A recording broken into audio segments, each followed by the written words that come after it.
papasok na tayo ng Municipality of San Vicente. Yun na nga mga paps, nandito na ako ngayon sa bayan ng San Vicente, Camarines Norte. Magandang araw mga paps. Welcome dito sa pang-11 na vlog ko kay BN Motovlog. Papunta ako ngayon ng bayan ng San Vicente, Camarines Norte mga paps. Samahan nyo ako sa aking biyahe mga paps. Let's go! Ayan mga paps, papasok na tayo ng Municipality of San Vicente. Shoutout nga pala sa mga nag-request dito sa San Vicente. Ayan, shoutout po sa inyo.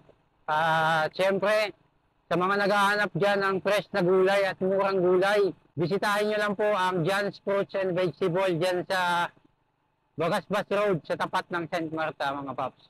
Gusto ko lang din palang i-shoutout yung mga pinsan ko dito sa San Vicente at siyempre sa San Jose. Ayan, malapit na tayo mga paps sa sentro ng San Vicente. Ito yung ano nila yung elementary school. San Vicente Elementary School. Bago ako maglagay mga paps ng 100, ay ililibot ko na muna kayo dito sa San Vicente. Ayan, puntahan muna natin itong munisipyo at simbahan ng San Vicente.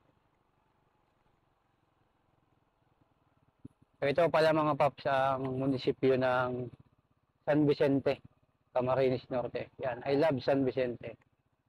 At ito naman yung simbahan nila mga paps.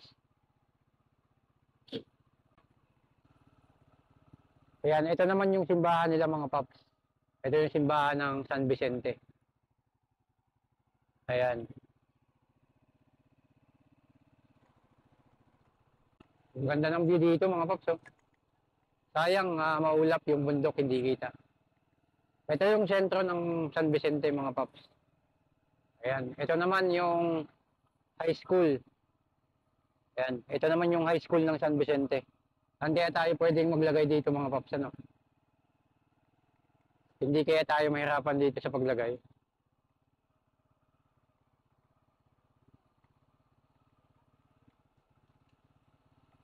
Ito pala yung integrated terminal nila.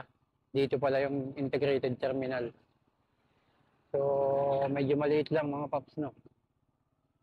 Integrated terminal. Ayan, hindi na tayo papasok dyan. Balik na tayo mga paps. So, ayun na nga mga paps. Nandito na ako ngayon sa bayan ng San Vicente, Camarines Norte. At naikot ko na rin kayo, kung nakita nyo naman sa video kanina, naikot ko na kayo dito sa bayan ng San Vicente. Pinakita ko sa inyo yung palengke, yung mga school, at syempre yung simbahan at saka itong munisipyo. So, ngayon mga paps, oras na para maghanap tayo ng paglalagyan natin ng 100 pesos. Kaya samahan nyo na ako mga paps at maghahanap na tayo. Let's go! So ngayon mga paps, maghahanap na ako ng pwedeng paglagyan ng 100. Hindi ko alam kung saan tayo dito makakapaglagay mga paps. Kaunti lang yung mga establishment dito mga paps sa San Vicente. Hindi pa masyadong develop. So siguro dito na lang ako maglalagay mga paps sa may munisipyo nila. Kaso baka may makakilala sa atin dito mga paps. Yun ang iniisip ko kapag may nakakilala sa atin mga paps.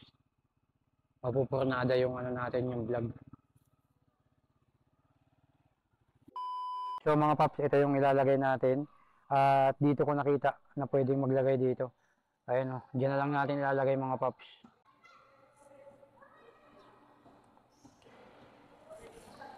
Ayan mga paps. Diyan ko nilagay mga paps sa batong yan mga paps. Ayan. Diyan yan mga paps. Dito lang yan sa may ano mga paps, sa may covered court nila.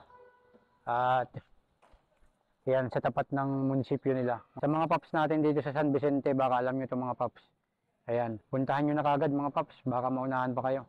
So ayun na nga mga paps, nailagay ko na yung 100. At good luck po sa mga maghahanap at congrats sa makakakuha.